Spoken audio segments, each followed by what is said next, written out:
Iran में अमरीका और Israeli जारहियत के खिलाफ अवामी रद्दअमल में तेजी आ गई। ईरान के मगरबी शहर इलाम में हजारों अफराद ने रैली निकालकर अमरीका और इसराइल के खिलाफ एहतजाज किया। शुरका ने ईरान के नए रहबर आला के लिए अपनी मुकम्मल हिमायत का इजहार किया।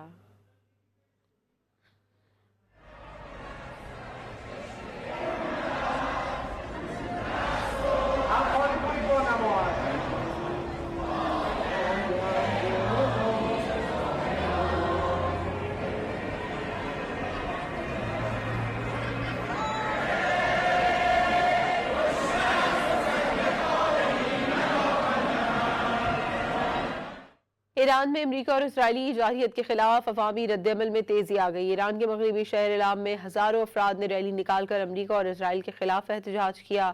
शुरका ने ईरान के नए रहबर आला के लिए अपनी मुकम्मल हिमायत का इजहार किया।